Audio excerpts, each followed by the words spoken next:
Денес сакам да почнеме со еден краток вовед за Божјата волја. Ќе погледнеме од три различни агли.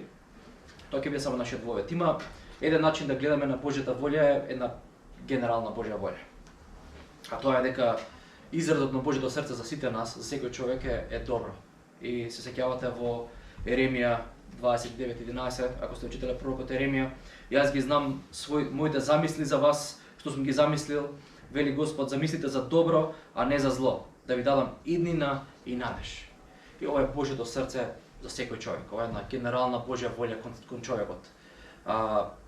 Дали бил човекот следбеник на Христос или не бил, ова е нешто што Бог го посакува за него. Сеќавате во поговорки, Божјото сонце изгрева над праведните и над неправедните. Че една Божја благонаклонетост. Не мора повеќе да зборуваме за ова, една Божја благонаклонетост кон нас. Од друга страна, можеме да зборуваме за Божјата волја како нешто што Бог сака од нас. Што Бог сака од нас. И тука повторно пророкот Михеј мислам ни дава една добра сумаризација на тоа човеку речено ти е што Бог сака од тебе. Да работиш праведно, да покажеш милост и да чекориш понизно пред својот Бог. Ова е еден убав опис што Бог очекува од нас. Прави го нешто исправно, биди милослив и чекори понизно пред Бог. И третиот дел за Божјата волја за кој што може да зборуваме тоа е специфичната Божја волја за мене и за тебе. Сега не зборуваме за нас, туку зборуваме за мене и за тебе. Како на пример Бог му вели на апостол Павле, те определив за да бидеш апостол на неевреите. И ако сте читале Новиот Завет, гледате како се расплеткува таа приказна за Павле, кој што живее во Ерусалим или патува во Јудеја, има одлична работа, потенцијал за напредок во неговата кариера и така натаму, и Бог му го врти животот 180 и му вели те определив за да бидеш апостол на неевреите. И ваков план, еден специфичен, Бог има за секој еден од нас. За секој еден од вас. И нема да дозволите никаква лага во животот да дозволи да ви го одземе ова. Бог има план за секој еден од нас. Специфичен план. И дали го знаеме ние тој план или не, ќе направи некаква разлика во нашиот живот во однос на нашата свесна инволвираност. Значи, да знаеме што Бог сака од нас специфично, ќе го правиме тоа, ќе учествуваме. Но дури да не го знаеме, дури да не знаеме, а верувам дека некој од нас е од таква позиција, можеби тие што сме помлади или тие што сте помлади, јас веќе сум можеби во друга категорија, има еден копнеж на што Бог сака за мојот живот. Верувам ако се држиме до првите два принципи на што Бог сака за нас генерално, да знаеме неговата љубов, да уживаме во нејза, да знаеме што сака од нас и да живееме на таков начин, јас немам сомнеш дека Бог ќе не внесе во тој специфичен план, дури и да не знаеме. Сега, кога кажа веќе ова, сакам да зборам за нешто трето. Овие три нешта се доста комплексни, јас нема да ги адресирам, сакав само како вовед да ги давам, ќе си го прашате Живко за повеќе на тие теми, а јас ќе ви кажам, денеска сакам да зборам за учеството на вашата волја и на нашата волја во Божјата волја. Што значи тоа што ти сакаш во животот и како тоа се поклопува со Бог? Ќе прочитаме еден новозаветен текст, кој има една приказна или парабола и веднаш по него следува една случка. И затоа што тоа верувам дека има една заедничка тема, иако ги дели текстови таму некои поглави од нашата Библија, нема да успееме целосно да го проучиме текстот, ама ќе земеме што има заедничко. Така да, ако некој од вас има Библија, би сакал да прочита за нас гласно, нека стане и нека прочита Лука 17 глава од 7 до 19 стих.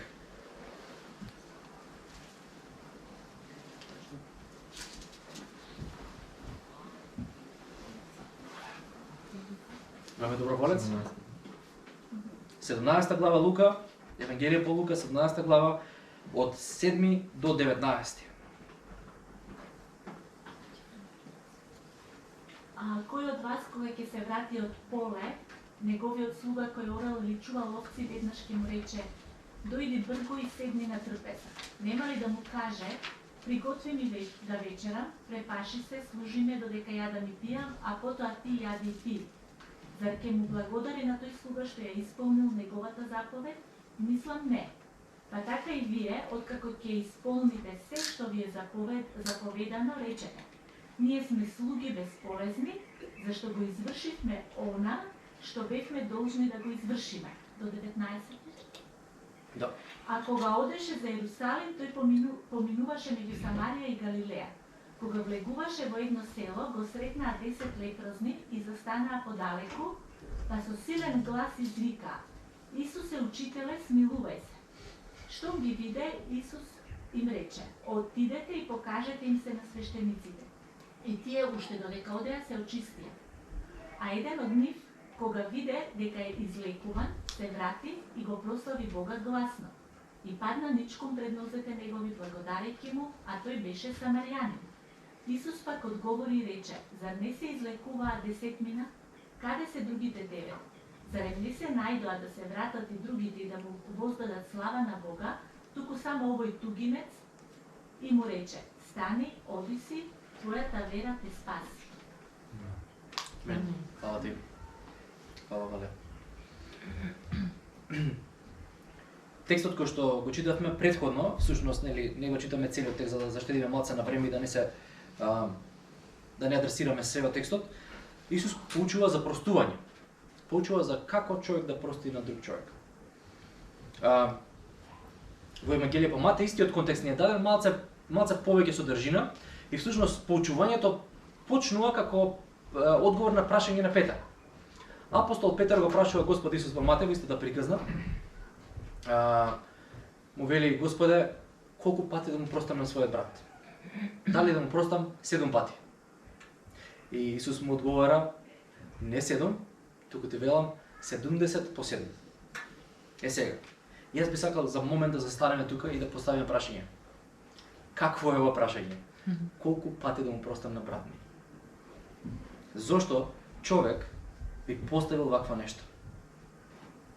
Се разбира, кога зборуваме за прошка, за кога некој е огрешен и така натаму, има комплексни ситуации, не е поетата да се направи нели нешто мало од тоа, но тука Петар прашува нешто друго. А прашува која е метриката на милоста? Колку е доволно човек да биде милостив? Од ова прашање јас барем гледам дека всушност Петар не го разбира Божјото срце се уште добро во таа прилика. Него го води нешто друго. Вакви прашања Господ Исус добива нон-стоп. Нон-стоп. Некогаш дори читаме дека воздивнува, дека му се смачува, му се стежува, а всушност некои од тие прашања се: окей, колку пати да простам? А кој е мојот ближен, Господи? Кој е мојот ближен? И всушност, ако ги погледнеме тие разговори, прашањето не кој е мојот ближен, туку кој не е мојот ближен. Како можам да го сведам тој круг на најмалможен круг на луѓе да биде мојот ближен? И се сеќаваме кој е одговорот на Христос за тоа. Параболата или приказната за добриот самарјанин. А што му дава право на човекот, на мажот, да се разведе од жената? И тука евреите имаат, ги немаме ние целосно во Новиот Завет, гледаме дека Исус ги адресира овие прашања, имаат цели едни реферати на правилници и подправилници што би му дало дозвола на маж да се разведе од жена. Зошто некој би барал толку многу детали за такво прашање? А што треба да му дава на Бог? Десеток? А каков десеток? Од што? Во наш контекст би било тоа од платата? Или од бонусот, смеам, треба да дам од бонусот? А што ако работам фриленс нешто плюс и од тоа треба да дам десеток? Гледате, овие прашања всушност откриваат нешто за нас.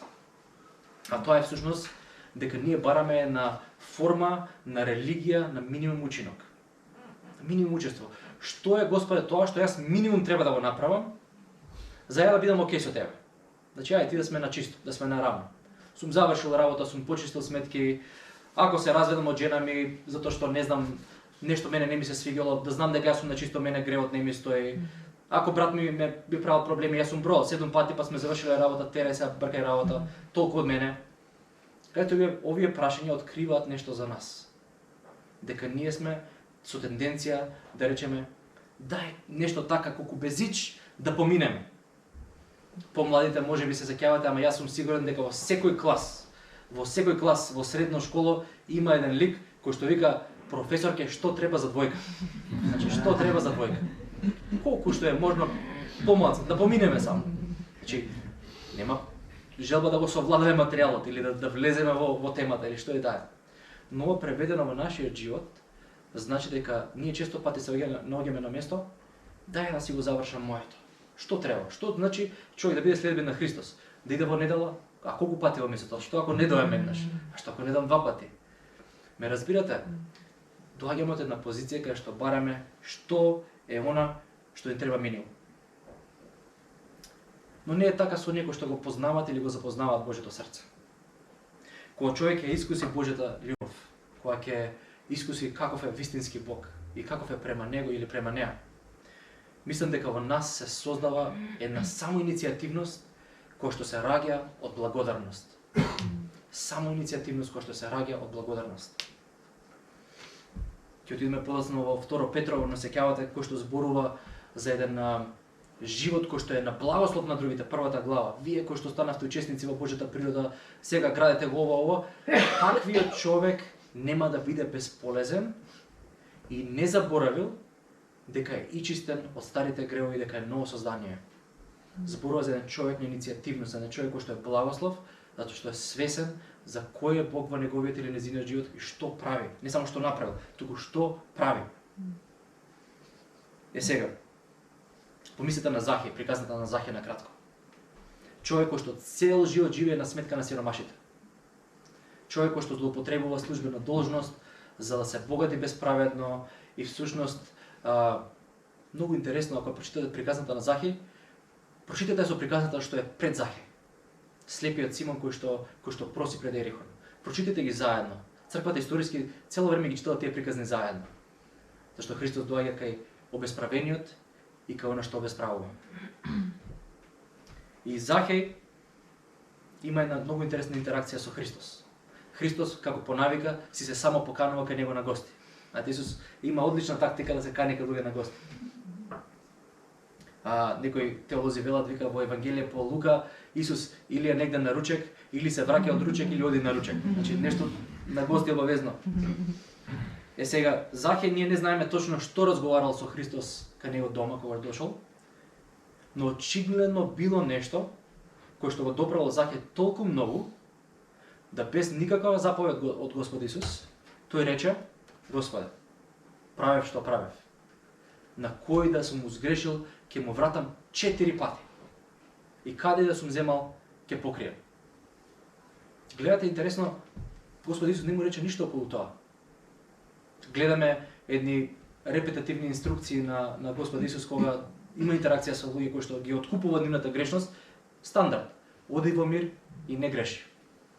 Оди во мир, добар си со мене и не го прави тоа што го правеше. Но Захеј дава една иницијативност. Вели: јас знаете што ќе направам? Дополнително ќе вратам тоа. Не само колку што сум земал, ќе им дадам и просперитет на тие луѓе кои што сум земал. Не знам како ќе го прави тоа, можда ќе треба да земе кредит, ама човекот се решил да го направи тоа.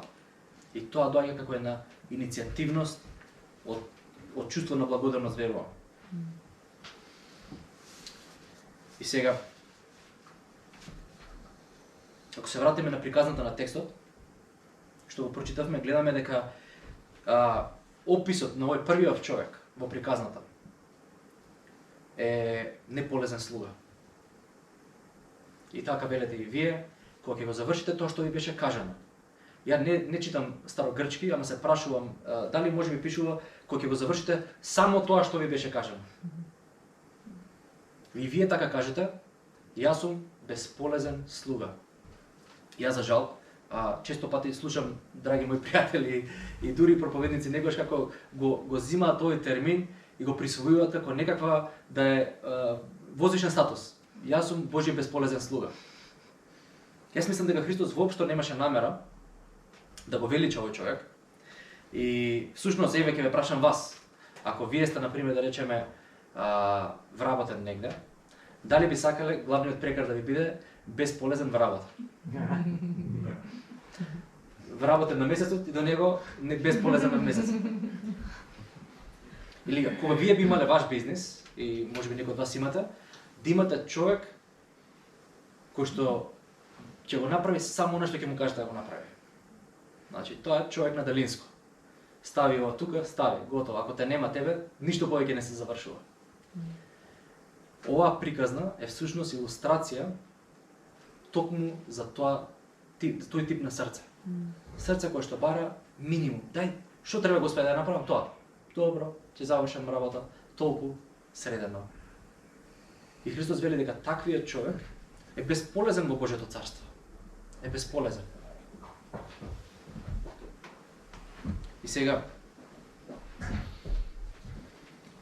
гледаме дека му вели, зарем ќе му речете седни на трпезата со мене.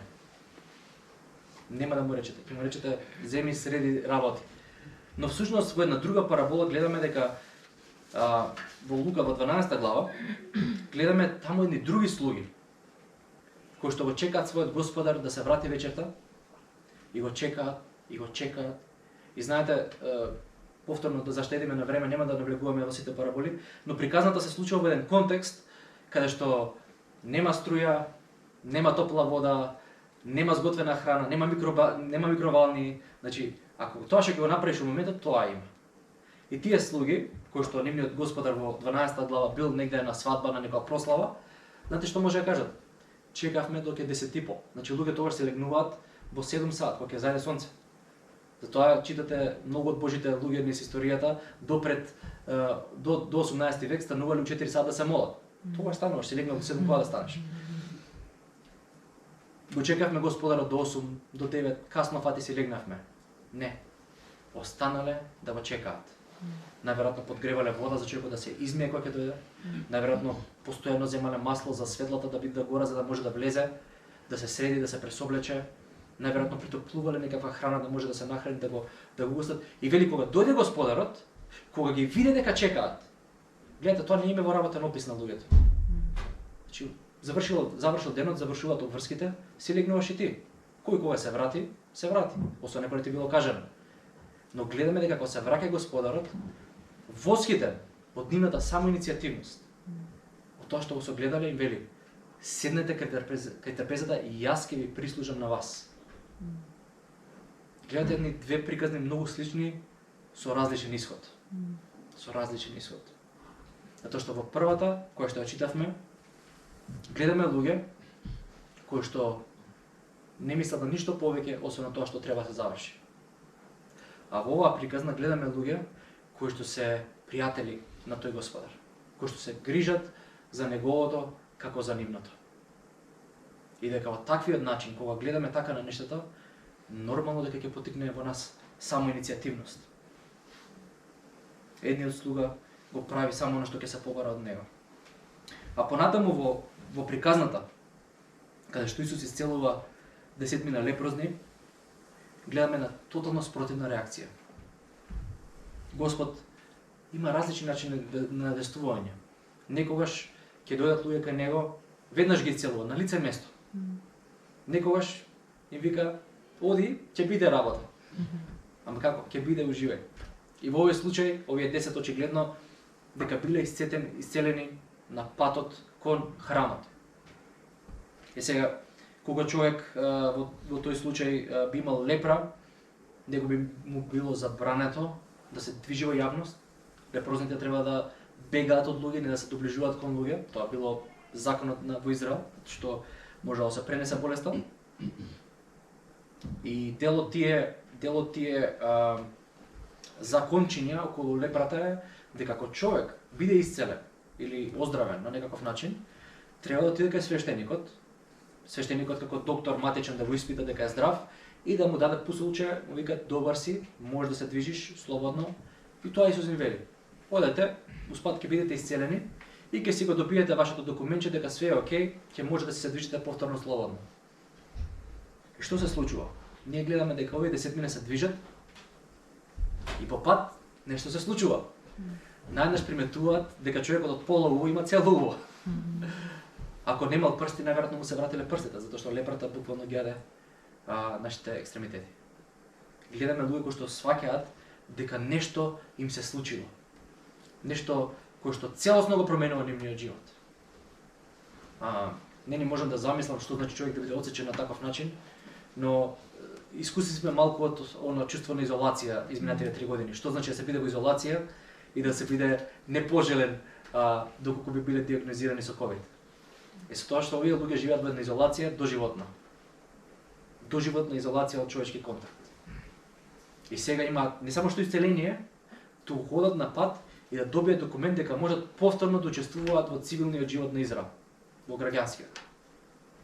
И еден од нив го прескокнува тој дел и прави нешто друго. Се враќа кај Христос. Ако гледаме буквалистички на текстот, тој му е непослушен на Исус. Исус му вели, оди, земи документот, он вика, не. Има нешто друго што треба да се заврши. А што е тоа? Отиде, му се поклони и му благодареше. Повторно гледаме една реакција на иницијативност, поттикната од благодарност.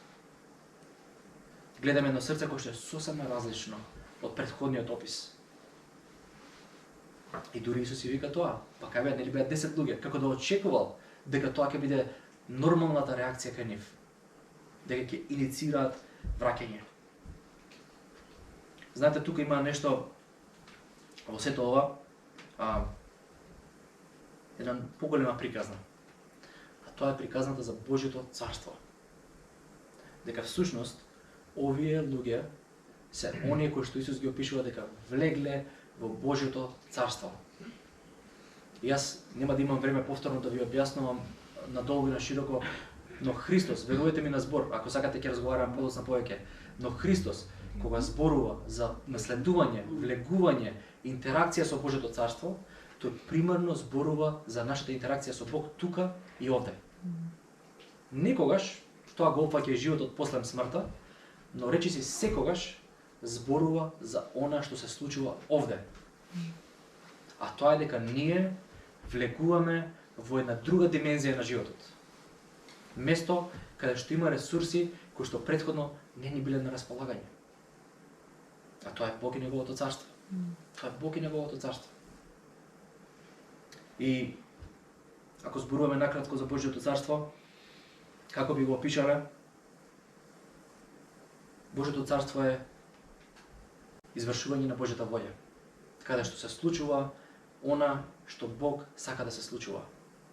Место и луѓе преку кои и во кои се случува она што Бог сака да се случува. Се сеќавате на Отче наш молитвата, токму тоа се инструкциите. Нека дојде царството Твое и нека биде волјата Твоја, како на небото, така и на земјата. Неговото царство е Божјото дејствување и нашето дејствување во него. Тоа е поканата на Христос. И всушност имаме некакви идеи особено во нашите кругови на христијанство, два контраста кои што навистина не, да кажам, не спречуваат да бидеме луѓе кои што сме иницијативни во Божјото царство.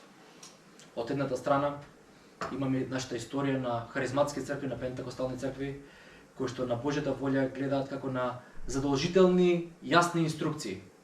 Некои од вас сте можеби премногу млади, не сте сретнале луѓе со такви гледишта, но некои од вас можеби сте сретнале, верувам, а тоа е една визија за животот дека Бог мора да ти каже што треба да правиш.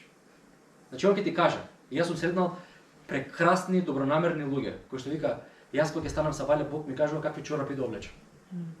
Викам, ја на ќерка ми не кажам какви чорапи да облечам, тебе треба да ти каже некој какви чорапи да облечеш. Но тоа доаѓа на желба да му се угоди на Бог. Но таа желба во исто време парализира. Затоа што нашата волја ја смета за неподобна. Дека всушност ние не можеме да посекуваме и да иницираме добро. А всушност сме создадени во образот Божи, кој што главниот одраз на неговата креативна сила е неговата волја да сака и да создаде добро. И тоа е нешто што секој еден од нас го има. И тоа не значи дека Бог не треба да ни каже некогаш што треба да правиме. Апсолутно има ситуации во нашиот живот кои што подобро Бог да зборува. Затоа што не знаеме што треба да правиме, а сериозна е работата. Но има многу нешта кои што се во нашиот домен на действување. И кои што се за действување на добро. И дека всушност таквата иницијативност е нешто кое што Бог сака да расте во нас. Да расте во нас. Зошто? Затоа што Бог сака од нас да создаде луѓе кои што ќе ги оспособи да прават што сакаат. Не сгрешив, не кажав што Бог сака да прави, туку ние што сакаме. Бог сака од нас да создаде луѓе кои што ќе може да ги оспособи да прават што сакаат. И очигледно е дека на тој дел треба малце се поработи на сакаат. Затоа што не секоја што сакаме е она што треба да го посакуваме или да го правиме. Но Христос во неговото действие во нас, од кога ќе влеземе во заедништво со него, работи постојано на трансформација на нашето срце, кој што постепено не претвара во луѓе во кои што ќе може да им довери работи да прават што сакаат. И таквата иницијативност е многу значајна. Многу значајна. И Бог ја зима во предвид во неговото действување во нашиот живот. Значи, замислете, вие на ваши 18 години треба да одлучите вашата професија, идна професија, со што ќе се бавите во животот. На кој факултет ќе одите, тоа ви отвара вратите, што ќе работите. И често пати ова е нешто кое што ние го правиме чисто од наши интереси и амбиции и желби. Наша иницијатива. И што се случува со нас во животот? Ако му предадеме тоа на Бог, нашите вештини, нашата работа, нашето образование, Он со нас целосно действува во нашата професија. Каде да сме? Што и да правиме? И, впрочем, не мора да биде нешто религиозно. Може да биде нешто како шеф или кувар по наше. Било што. Бог ја зима нашата иницијативност во предвид. И тоа што го правиме, не го правиме сами. Значи, кога ние инициираме, тоа не значи дека сме оставени сами на себе. Тоа значи дека живееме во еден живот на пријателство и на соработка, како што зборувавме на почетокот. Дека всушност ќе има нешто во нашиот живот и дефинитивно има кои што не можеме сами да ги направиме. Не можеме сами и ни е потребна Божјата помош. И таа Божја помош Библијата вика благодат. Вика благодат. И благодат, ако ја читате, ние мислиме дека обично благодат е новозаветен концепт. Благодат е Божи концепт од почетокот на времето. Благодат е концепт кој што постои пред гревот. А како би ја дефинираме благодата во овој случај? Јас би рекол дека на благодата може да гледаме како на Божјото действување во нашиот живот за она што не можеме да го направиме сами. Значи, ќе го видите Давид колку пати ќе каже: Бог е моја десна рака. Бог ми е од десно. Знаете што значи да ви е некој десна рака? Тој човек може да рачунаш. Тоа е човек кој што може да ти помогне, кој што ќе ти се најде, со кој што може да соработуваш. Давид гледа на Бог како личност која што действува заедно со неговите действувања. Дека доаѓа интервенција за работи кои што не може да ги направи сам. И Стариот завет приказите за Давид се буквално полни со такви приказни. Почнувајќи од приказната за Голијат. Нешто кое што човек не може да го направи сам. И ние во нашата иницијативност, во нешто кое што сакаме да ги видиме, да ги направиме, апсолутно го имаме Бог на располагање. Го имаме Бог на располагање. И тука имаме нормално улогата на молитвата, кој што е еден начин кој што ни помага да бидеме во контакт со таа благодат. Но да привршам, да ве прашам на крај. Што Бог прави во оваа заедница? Што Бог прави со вас? Бог постојано работи. И не се докажа преска. Едната страна беше на парализирање од харизматскиот дел од нашите заедници, другата е од оној нехаризматски или калвинистички дел, да кажам, каде што се гледа на Божјата волја како на еден тенок конец. Ако одиш по тој конец, си ја погодил Божјата волја. Бог предодредил све од твојот живот, све е наредено, ништо немаш ти. Значи ти само по таа права линија. Додека Божјиот свет е полн со можности. Полн со можности. И дека каде и да се насочиме со Божјото срце, Бог работи со нас. Бог работи со нас. Тоа е главната тема на Библијата. Бог со нас. Сеќавате во еден можеби од репортите на апостол Павле кога се враќа од првата мисија, ми се чини дека беше. Сеќавате што ја вика на Антиох, мислам дека беше на заедницата во Антиох или во Ерусалим, не сум сигурен сега. Дојдете, браќа, да чуете што Бог направи со нас. Прекрасно. Прекрасно. Пред некое време бев во една група каде што читаме некои теолошки материјали заедно и токму ги работевме дела апостолски и имаше разни коментари, нели, дали на македонски е преведено дела апостолски, на англиски е acts или само дела. И некој вика најверојатно треба да биде дело на Светиот Дух, зашто цело време гледаме Светиот Дух. И јас да се направам паметен, викам не, ни дела апостолски, ни дела на Светиот Дух. Делата на Светиот Дух со апостолите. Тоа што стварно гледаме на соработка која што постојано е сврзана. Бог действува и по негова иницијатива, но и по иницијатива на апостолите. Затоа што ние гледаме дека Павле има моменти каде што оди на места за кои што не му било одговорено молитва дали треба да оди или не. Дознава од после. Што значи тоа? Човекот имал намера и желба и иницијативност да отиде на одредени места, иако не бил сигурен дали е тоа нешто што треба да го направи. Имало други прилики кога го правил тоа, се покажало дека тоа е правата ствар. Но, навистина, верувам дека ваквиот поглед на нешто ќе ни помогне да навистина не само да живееме малце поотворено кон Бог, но и да се молиме малце посмело. Затоа што молитвата е уделот наш во кој што ние интервенираме во што сакаме Бог да действува. Може така да ја гледаме молитвата? Дека ние го насочуваме Бог во неговото действување. Тоа е малце тешко некогаш да го разбереме. Но поентата е дека ако не се молиме за некои нешта не се случуваат. А дека ако се молиме, се случуваат. Што ни зборува тоа? Мислам дека ни го зборува што го потенцирам цело време, дека Бог не зема сериозно. И дека нашата иницијативност и нашите желби и намери за добро во овој свет, за Божјото царство, за она што Он сака да го направи во овој град, ги зема во предвид и действува со тоа. И действува со тоа.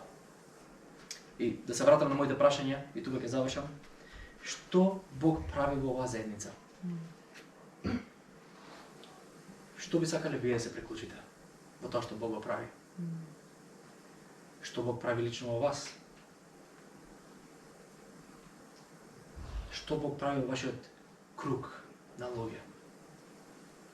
Христос вели, Бог постојано действа. Мојот татко постојано работи. Постојано е ангажиран кон носење на луѓе кон неговата љубов и заедништво.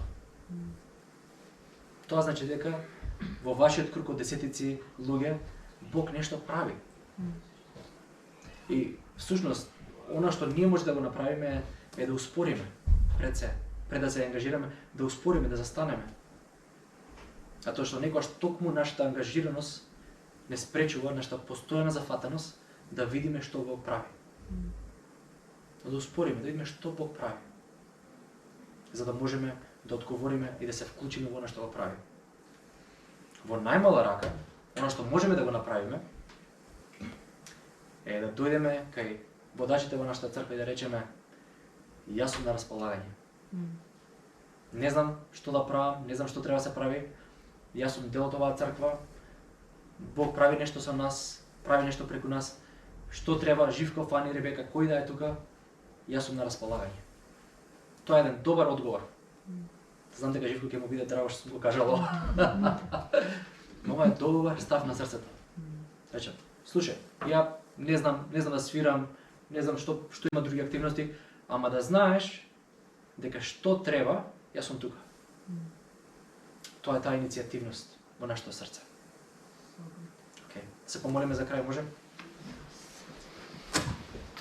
Господе, целосна мистерија е се уште за мене дека Ти си одбрал вакви кревки, кршливи луѓе, Господе, несовршени, да действуваш со нас, Господе. Но ние ќе кажеме фала Ти, Господе. Фала Ти за Твојата добрина, Твојата милост, да не внесеш во Твоето царство, да не направиш Твои соработници, Господе. Луѓе преку кои што действуваш во овој свет. Јас те молам сега, Господи, за сите нас пред се, ако на некој од нас му фали ваква визија, Господи, да ни ја дадеш. Ако ни фали гледање во кое што се гледаме себе си како Твои соработници, Господе. Да ни помогнеш да се видиме себе си како такви. Но се молам во исто време, Господе, да ни дадеш дух на иницијативност, Господе. Да ја погледаме постојано Твојата добрина, убавина, Твоето действување, Господе. И да се приклучиме кон тоа. Со Твојата сила и со Твојата благодат, Господе. Води не да бидеме луѓе, Господе, на иницијативност во Божјото царство.